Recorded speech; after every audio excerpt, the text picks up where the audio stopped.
But the Philadelphia Eagles are done. Their season comes to an end in brutal fashion, I must say, by a final score, 32-9. Now, I did pick Tampa Bay to win. I thought it'd be at least competitive. I was incorrect on that from the jump. Tampa Bay went up and down the field in Philadelphia's defense. Baker Mayfield was sensational. 337 yards, 3 touchdowns, and a passer rating of 119. He was simply special. As most quarterbacks tend to be against this Philadelphia Eagles defense. More on them in just a second.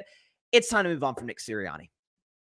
It's time to have an adult conversation. It's time to move on from Nick Sirianni. This is one of those odd spaces where I've discussed on my show, others have discussed on their shows about, man, can you move on from a guy? I mean, took over a 4-win team, got him to the playoffs year 1, got him to the Super Bowl, a field goal away from winning the Super Bowl in year 2. Year 3, they're 10-1, collapsed down the stretch. But hey, coordinators aren't great, certainly in compared to last year's coordinators, guys like Jonathan Gannon and in particular Shane Steichen running the offense. But they kind of fall apart. It can kind of move on to next year, right? No. Y'all know I'm a big Dak Prescott fan. That goes without saying.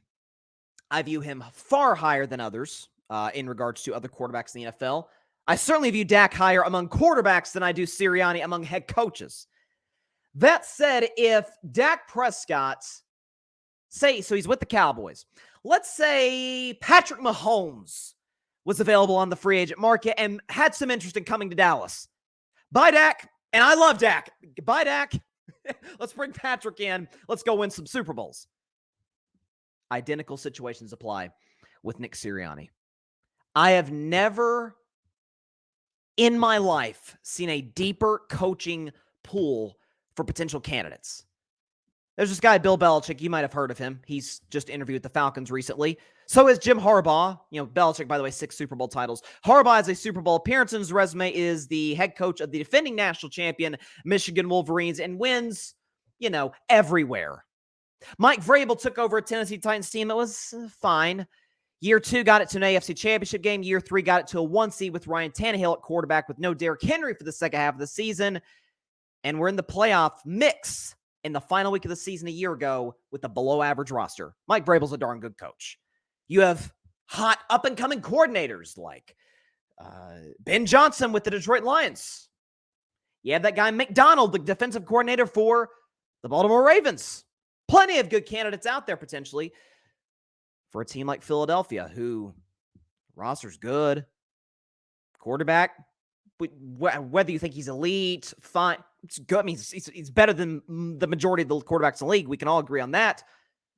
You still have a good O-line. You still have excellent weapons and a running game, a great defensive line. You can upgrade the secondary in the draft and free agency. Howie Roseman's a great GM. He can upgrade that this offseason. Can Nick Sirianni take it there? And the question regarding that is, and part of the reason I even suggest this, because of not just because of the head coaching pool, but because of how bad of a collapse this was. Not just in terms of the offense. The defense was nothing short, especially relative to last year, with virtually all of the same players outside of C.J. Gardner-Johnson. Virtually all the same guys. And yet, inserted Jalen Carter, by the way.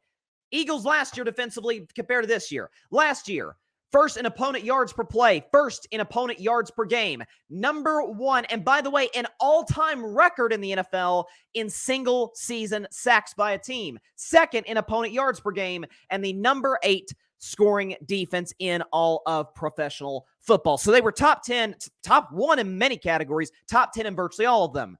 2023, different story. They went from first in opponent yards per play to 24th in opponent yards per play. They went from first in opponent yards per game to 31st in opponent yards per game. They went from number 1 in the league, first all time in a single season in sacks, to 19th in sacks. They went from second in opponent yards per game to 26th in opponent yards per game. They went from the 8th ranked scoring defense to the 3rd worst scoring defense, 30th ranked scoring defense in all of football, with virtually all of the same guys. You say, Bryson, I mean, can't put that on Sirianni. He's not a defensive coach. We didn't give him credit for the defense being good last year. Why should we give him the blame for being bad this year? Totally agree. Totally agree. What about the offense? And Nick Sirianni, that is, after all, where he supposedly specializes.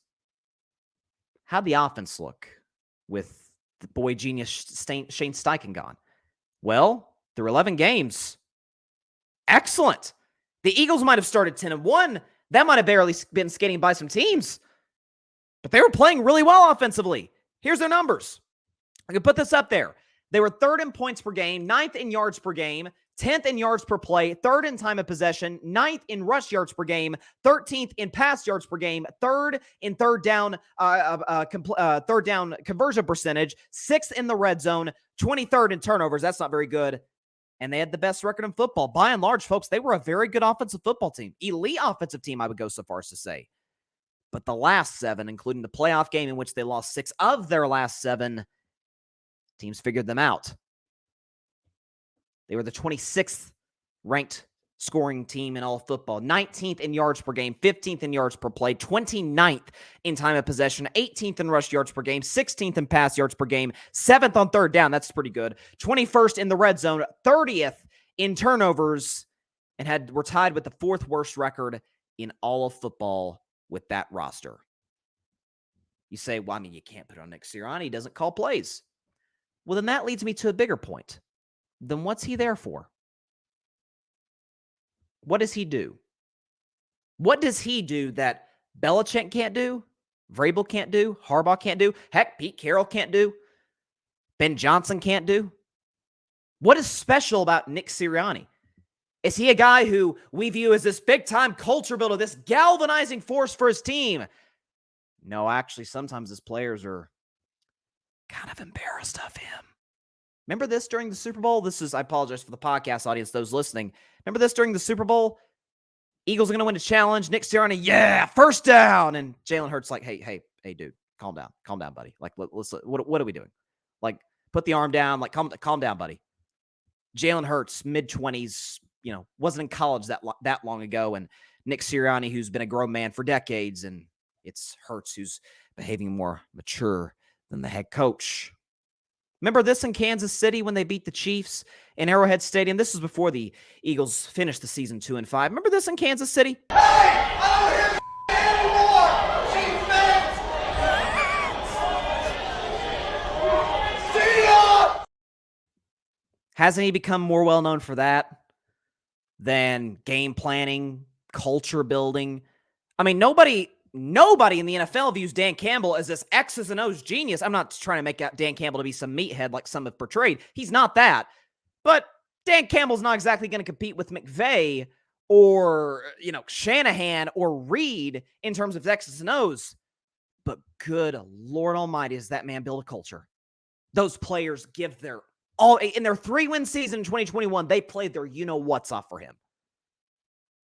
Sirianni, when things got tough, the team quit.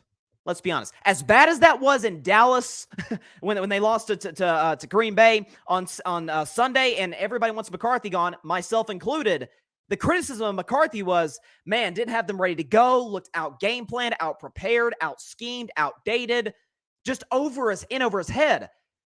Philadelphia's players were like, yeah, we don't really even want to be here right now.